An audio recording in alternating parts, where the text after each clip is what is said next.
The whole discussion, the whole today's discussion is going to be on digital marketing and some aspects of content strategizing and how the digital India is evolving out through globalization and how brands are coming online with the evolution of more such techniques to build up an entrepreneur and the one you already are and build more such brands successfully online. So the whole interview's procedure is going to be this way. First, we'll have 1 minute answer rounds. So you have to be really quick with the answers. Yeah. So then we have planned a few games for you. It will be short games on crazy taglines and powerful campaign hashtags. And then we have some quick rapid fire answers. So shall we begin? Great. Yeah. Okay. Let's do this. Yeah. So my first question to you is, how would you perform market research and provide content in another country without any budget? Well, I would use the audience, the population, the citizens of the country, and I would just put a camera in front on them. Yeah, it'll be free content. Camera plays the major aspect of this campaign. I think so. I think there's nothing better. There's no better way to make content than to tell stories. And if there's no budget, then you get as many stories as you can get hold of, which is put a camera on everybody and just let them tell you your story. There'll be beautiful content coming out. Yeah. All right. That's great. Well answered. So my next question is, what is the biggest pain point for a content marketer? I think the biggest pain point for a content marketer is the fact that everybody just gets stuck in this rut of wanting to sound very similar to something that was already successful. I think a lot of people in this day and age want to be successful. New media makes it very easy for everyone to, find success and find their own space. But you need to be able to create something that is organically your own. It's honest. Otherwise, you're not going to find an audience. But it becomes really hard for people to sort of understand that if it's worked for someone, it may not work for you, and you need to stop copying each other. You should find your own voice. All right. So individualism here. True. Yes. Yeah. Your experience with struggling for content approval in your initial days. I actually, in my initial days, I started off as an entertainment journalist as well. So when you say content approval, there was so much that was said. So, I was working for HT, the Mint Live segment, and we were working with a lot of people from the Bollywood industry. And they would say so much to you, but we didn't know what was worth being published and what you couldn't publish. So I think that little struggle of, should I say this, should I not write this, was a little bit hard, but I think eventually you sort of learn on the beat. So yeah, just what is off air and what goes on, that little line is a little bit hard to get. Yeah. Right. Even I am experiencing in my learning. Yeah. Okay. So what is the difference between building a startup and working for a big company? So the only difference is that when you're working for a big company, you go to a job and you come back, and there's, of course, hard work is going to stay both ways. But the only thing is that in your entrepreneurial business, you give up your sleep and there is no self-time. Like, you cannot have your own time, and you're responsible for everything. Even if your employees get a fever, you're responsible for it. Working in a bigger company, those little things are not your responsibility. So you can go home and sleep. Yeah. All right. So this is a tip for all the class of 2020 students, as well as for more of them. Yeah. So if you love to sleep, don't start your business. Yeah. Okay, sure. So what is the power of a brand fundraiser? I think they're very powerful, but they're also, obviously, they come with pros and cons, because if you have a fundraiser sort of situation and you have investors on board, then after a point, then your entire mission gets led by someone else, because then their voice becomes the primary voice. So while it plays a great role if you sort of can raise funds through these fundraisers, because it helps you financially, if you can wait and if you can be patient, money will always come. You should at least enjoy what you're doing while you're on it. All right, that's great. My next question to you is, how do you measure the success of content marketing and move the needle to accelerate it? How do you monitor can you repeat that question again? How do you measure the success of content marketing and move the needle to accelerate it? Right. So I think the number of times people review the content, I'd like to say that like if a consumer is sort of like going back or sharing the content, I think for me, the outcome of how the consumers are perceiving it is my accelerator for content consumption and marketing. Because if people are not viewing your content, then even if I've said something amazing and people don't relate to it, it doesn't make sense. So it's not going to be a hit. Okay. So I'd like to make sure that people are reviewing Do it. you also consider analytics insane? Mm, insane, did you say? For the same. For the same. Actually, honestly, having been in the industry for a very long time, I am not a big analytics fan because I think sometimes your generic keywords, etc., on the graphs that are shown digitally are not as honest as they are with how the people react to it offline. And so for me, it depends on word of mouth, if people are enjoying it, the number of shares, etc., as opposed to the graphic display that comes along. So analytics are not my favorite. I like to see how people are reacting to my content. Okay, okay, that's great. Okay, so what's your take on getting a brand or client to spend money on non-popular platforms such as Quora?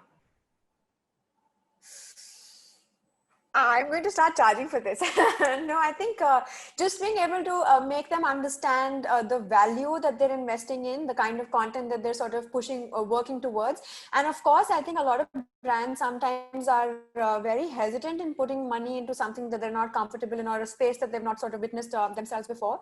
But I think now, fortunately, with COVID being around the corner, everybody's open to more, opportunities, and digital is becoming the way to go. So just a little bit of like convincing and making them understand and making sure that they comprehend the communication you've given to them on why their involvement might actually help, and then give them numbers. Numbers always work. All right. Okay, okay. So also my next question is, ad blockers are digital marketers' biggest enemy. So how would you still be able to design content? That's a really good question. I think I would actually sort of find platforms that are a little bit more liberal towards ad blocking. I definitely think ad blocking is becoming a big, big problem in the industry. But I think smart content makers, people who can, grasp their consumers' attention in the first 3 seconds, I think that's my first key takeaway. You have to say everything you can in the first 3 seconds, and so that your consumers sort of like stay on. But I think the industry needs money, so we'll have to be friendly to the ads as well. But yeah, I think first 3 seconds, very important. All right, all right. So now we move on to the next segment, that is short games. So the first game that we have for you is the crazy tagline. So you'll be given three products, and you have to think of the craziest headline you can think of, and you'll have time to think about it. This is after lunch hour. You're trying. I'm going to try my best, but this is after lunch hour. It's not my finest, but let's try it. Totally cool. Yeah. So my first product is sport shoes with lights on the sole. भागते रह जाओगे. That's great. That's great. Okay. A foot mat that can automatically wipe the dirt. um, अब बनेगा स्वच्छ Bharat. Oh, this is also social campaign. Okay. Yeah. Okay. So an automatic gas alarm when the milk boils to the brim. हर माँ की ख्वाहिश. That's happy to have one like that. Okay. So, yeah, we move on to the part two of the same game. We have to give the most powerful campaign hashtag that you can think of, since hashtags are very up in the game these days. The first campaign would be presidential elections. Do I have to give a hashtag for this? Yeah, a hashtag, social media hashtag. It's a little bit controversial and it's a little bit used, but because I'm a Modi fan, I'm going to probably say "Ab ki baar Modi Sarkar." It's the most strongest hashtag, and I mean, I think we should use it a lot more. Yeah. Okay, okay. So the next campaign is menstrual hygiene. Oh God, this could be so hard. You want a hashtag for this? Yeah. Mm. Can be as serious as it can be, or as crazy it can be. Do you have a hashtag for this? Do you already have played this game yourself? We do have a subject, so we do make hashtags. I would give hashtag let's normalize it. Let's normalize it. That's a good one. Yeah. Um,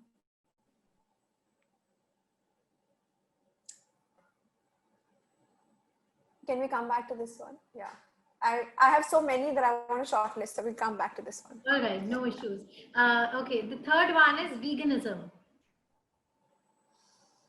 Veganism, hashtag it's not a trend. Hashtag, hashtag vegan is not vegetarian. Yeah. Can you repeat? Hashtag vegan, not vegetarian. Oh, okay, okay, great. Shall we move on to the rapid fire round, or do you want to Yeah. menstrual hygiene? We'll come back. We'll come back to the menstrual hygiene. We'll leave it at the end. Okay, okay. So you'll have to be really quick with the answers. My first question is top 5 crazy content marketing tools you have used. Marketing tools, you mean how we make content on any space? Content marketing tools. Yeah, actually, this is a design team question. I have a team for this, but for me, I think content making could probably be, does WordPress count as a tool? Sure, it can be. Yeah, WordPress. Yeah, so WordPress, Canva, StoryChic, Videoleap, and Photoshop. Yeah. All right. Okay. Okay. The next question is top 3 brands with best social media content handling according to you. Good one. I think Nike, Paperboat, and I would probably say, which one should I pick? I think the UN Women do a good job. Yeah. All right, all right. I think each brand nowadays is going very up in the game in terms of social media. Yeah, so it's a little bit hard when you say pick 3 because I've been a fan of how Nike works. I think Paperboat is an Indian brand. I absolutely love their social media, and the UN Women, I think they bring out some really pretty stories. Yeah. All right. Okay.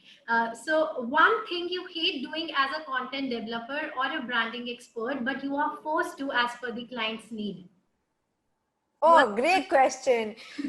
Yes, we have this every day. I think more often than not, people come to us assuming that they know how to develop a website, and they'll be like, ऐसे करके दिखा दो हमें 2 minute लगेंगे इसमें. Number one, that is something you should never say to a designer or a developer. 2 minute कभी नहीं लगते हैं.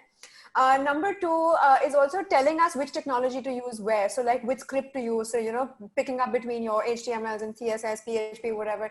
I think when clients tell us how to implement it, it becomes a little bit, inside it becomes a bit hilarious, but then you have to give it to them and then be like, let's try your version and then let's try my version. But that time waste in between is a little bit hilarious. Yeah. Okay. So you are a good boss. You are doing the client's needs to be fulfilled as well. We have to, of course, you have to, and because the client is everything. But I think people need to be a bit more open and trusting of developers and designers. And anybody who tells me it takes 2 minutes, I usually don't take them on as a client. Yeah. Okay. So 3 mistakes you made in your digital media career. Very bad question. 3 mistakes.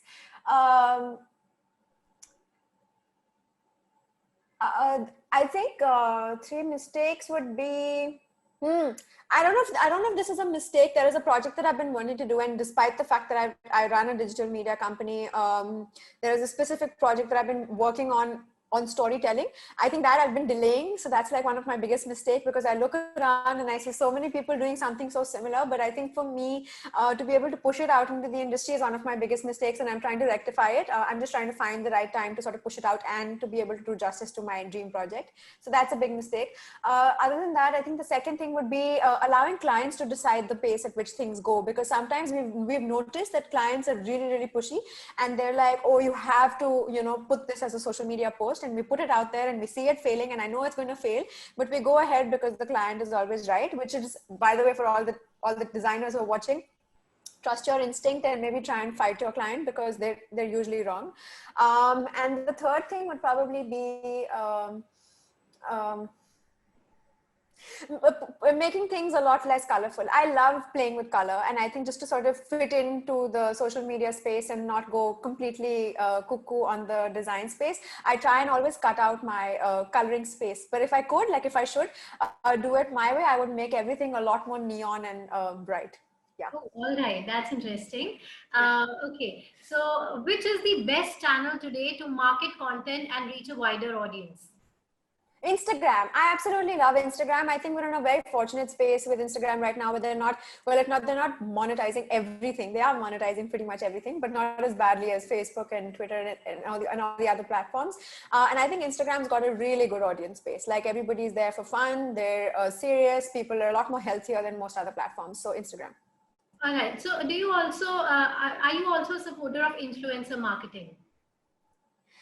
Honestly, I have so much respect for what the influencers do, and I genuinely feel like they put in a lot of hard work.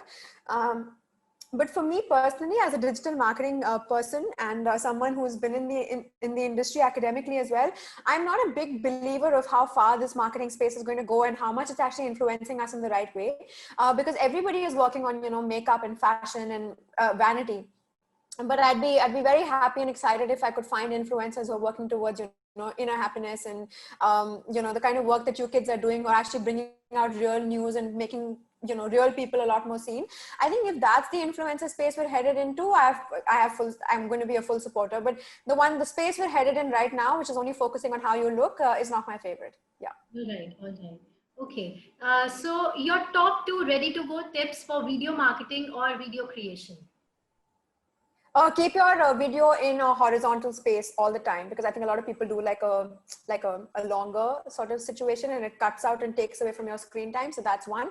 And try and say everything that you can in less than a minute, because that's the allowed space for most videos now, and also the capacity that most audiences hold now. So everything that you can possibly say, try and keep your message under a minute. Shorter the video, so more impactful. Yeah. Okay. Yeah. Yeah. One thing, according to you, that keeps the audience hooked to your content. Your content. I think the honesty that we have. I think like I said in the beginning, I'm a big believer of storytelling, and I try and make sure that they're authentic. I try and make sure that I'm not the only one speaking in them, and there's like a whole variety of people who are telling their narrative, and I think that's something that keeps bringing a lot of people back to Little Yellow Beetle. Even if we're working with our clients and their social media, we try and make sure that things are honest, they're authentic, and they're factually correct. Yeah. All right. Okay. Top three skills that makes a content strategist stand out from another, or maybe you stand out from another. I think again, it sort of goes back to why you're putting out a message. So it sort of sinks in with this message that I give out every single time when I can, which is where innovation should have a purpose. So why are you actually putting out that content? Just because you want to sort of put up a post, or are you trying to actually put out a message? So be a bit mindful of that. Number two, if your content is a bit more different, my personal space to work in content is to be able to create kind of content. So if your content can make someone smile, if it can bring out an emotion in them, or hopefully a nicer emotion and not something that makes them angry, I think for me that speaks a lot more as a content producer. And number three would be keep in mind that throughout their day, throughout the 24 hours, if there is one post your consumer can remember and that happens to be yours, I think for me that's when you stand out. So do everything it takes, even if you're putting out one post a day, to make sure that that one post is something that people stay with through the next 24 hours. Okay, all right. Best brand campaign done in the past, according to you? One best. One best campaign done. I don't know if it was very, very recent, but one thing that sort of stayed with me was a Jago Grahak campaign that was done by the government. I really liked the impact it had. I really liked the messages they were giving out. And for a change, we weren't focusing on, materialistic life. We were focusing on the ground reality and trying to make it better. So I think for me, the Jago Grahak campaign was beautiful. Oh, that's great. That's great. Yeah. Okay. I also like Tata Tea. I really like Tata Tea campaigns. All right. Okay. So best hack to create content cheap and fast. This will be very helpful. Best, we chura lo sare idea. Best hack, I think, would be, I think the best hack is to be able to read as much as you possibly can, because when you read, your horizons expand in itself. And while you don't really necessarily have to come up with an idea, but when you're reading and you're sort of exposed to a lot more many prolific writers and thoughts and ideas, you can create an amalgamation of all of that and call it your own. So yeah, like there's a lot more information that you haven't made up, but you're just sort of putting things together. So जैसे होता ना कि सब्जियां cut के मिल गई, you just have to put it in. You can't call yourself a chef, but I think that way you can just mix up everything together. That's a good hack. Okay, so this was the end. So shall we have that hashtag that you were talking about, or should I? For the menstruation thing, I would probably say to all the women and to the men, because it starts with the menstruation. We've got this. Hashtag we've got this. Because I know for a fact that there are a lot of people who are talking about, it's important, it should not be a taboo. And I'm going to believe that we are now in a society, and I know I'm wearing rose-colored glasses when I say this, that menstruation is a subject we're all talking about, and we're trying to make take away black bags, etc., and bringing men. And there are a couple of men who are sort of working and, uplifting that space. But I think for the women, we already know we've got this. And, sometimes when you tell the women you've got it, they feel better. So yeah, we anyways get through the pain and we find our own comforts every time. So we're just hashtag we've got this. Yeah. That's very thoughtful. Thank you so much, ma'am, for being with us, for giving us your time and sharing your views on the same. We are very glad to have you with us.